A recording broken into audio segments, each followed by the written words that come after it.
ಕುಮಟಾ ಶಿರಸಿ ಹೆದ್ದಾರಿಯಲ್ಲಿ ಮತ್ತೆ ಗುಡ್ಡ ಕುಸಿತದ ವರದಿ ಕೂಡ ಬರ್ತಾ ಇದೆ. ಕುಮಟಾ ಶಿರಸಿ ಹೆದ್ದಾರಿಯಲ್ಲಿ ಗುಡ್ಡ ಕುಸಿತದಿಂದ ತೆರವು ಕಾರ್ಯಾಚರಣೆಗೆ ಅಡ್ಡಿಯಾಗ್ತಾ ಇದೆ. ಹೆಚ್ಚಿನ ಮಳೆಯಿಂದಾಗಿ ಮತ್ತೆ ಗುಡ್ಡ ಕುಸಿತಾ ಇದೆ. 3 ದಿನದ ಹಿಂದೆ ರಾಗಿಹೊಸಳ್ಳಿ ಸಮೀಪ ಗುಡ್ಡ ಕುಸಿತು. ಈಗ ಮತ್ತೆ ಅದೇ ರೀತಿಯಾಗಿ ಕಾಣಿಸಿಕೊಳ್ಳುತ್ತಾ ಇದೆ. ಯಾಕೆ ಏನು ಅನ್ನುವಂಥದ್ದನ್ನು ಈಗ ಚೆಕ್ ಮಾಡಬೇಕಾಗಿದೆ. ಆ ನಿಟ್ಟಿನಲ್ಲಿ ಈಗ ತಜ್ಞರನ್ನ ಕರೆಸಬೇಕು, ಒಂದಿಷ್ಟು ಕರೆಸಿಬಿಟ್ಟು ಕೇಳಬೇಕು ಏನಾಗಿದೆ, ಯಾವ ಪರಿಸ್ಥಿತಿಗೆ ಬಂದು ತಲುಪಿದೆ ಅಂತ ಹೇಳಿ.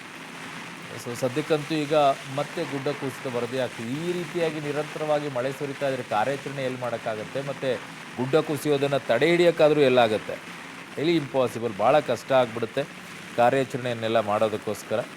ಈಗ ಸದ್ಯಕ್ಕಂತೂ ಆ ಪ್ರಯತ್ನವನ್ನಂತೂ ಮಾಡ್ತಾ ಇದ್ದಾರೆ. ನೋಡೋಣ ಎಷ್ಟರ ಮಟ್ಟಿಗೆ ಅದರಲ್ಲಿ ಆಗ್ತಾರೆ. ಆದಷ್ಟು ಬೇಗ ಅದರಲ್ಲಿ ಯಶಸ್ವಿ ಆಗಲಿ ಅನ್ನುವಂಥದ್ದನ್ನು ಬಯಸೋದು ನಾವೆಲ್ಲ ಕೂಡ. ಯಾಕಂತಂದರೆ ಮತ್ತೊಂದಿಷ್ಟು ಸಾವು ನೋವುಗಳು ಆಗಬಾರ್ದು ಅನ್ನುವಂಥದ್ದು ಆಸೆ.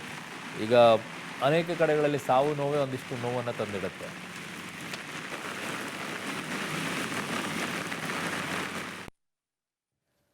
ಸೊ ಮನೆ ಕುಸಿತದ ವರದಿಗಳು ಕೂಡ ಅಲ್ಲಲ್ಲಿ ಕೇಳಿ ಬರ್ತಾ ಇದೆ. ಕೆಲವು ಕಡೆಗಳಲ್ಲಿ ಯಾವುದೇ ರೀತಿ ಸಾವಾಗ್ತಿಲ್ಲ, ಅದೇ ನಮಗೆ ಸಮಾಧಾನ ತರ್ತಾ ಇದೆ.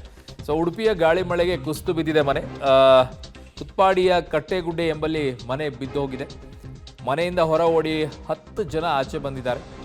ಕಡೇಕಾರು ಪಂಚಾಯತ್ನ ಶಾರದಾ ಪೂಜಾರ್ತಿ ಎಂಬುವರ ಮನೆ ಇದು. ಬಿರುಕು ಬಿಟ್ಟು ಸಂಪೂರ್ಣ ಗೋಡೆ ತೇವೆಗೊಂಡು ಬಿದ್ದಿದೆ ಮನೆ.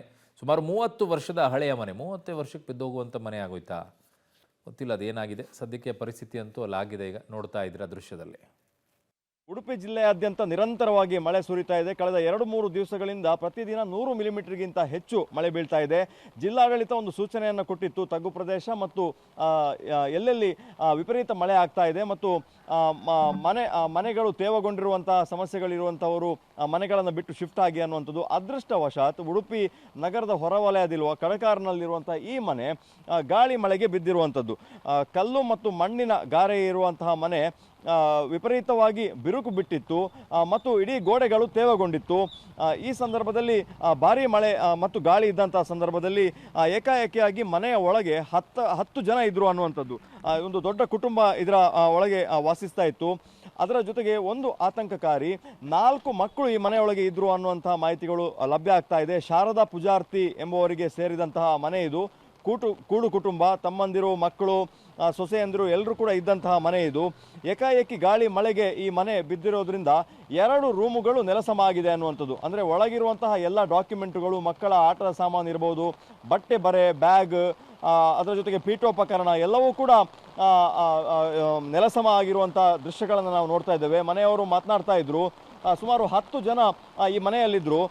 ಘಟನೆ ನಡೆಯುವ ಕೇವಲ 10 ನಿಮಿಷ ಮೊದಲು ಏನೋ ಒಂದು ಅವರಿಗೆ ಆತಂಕದ ಮಾಹಿತಿಗಳು ಬಂದಿತ್ತು. ಅಂದರೆ ಗೋಡೆ ತೇವವಾಗಿತ್ತು, ಅದರ ಜೊತೆಗೆ ವಿಪರೀತವಾದ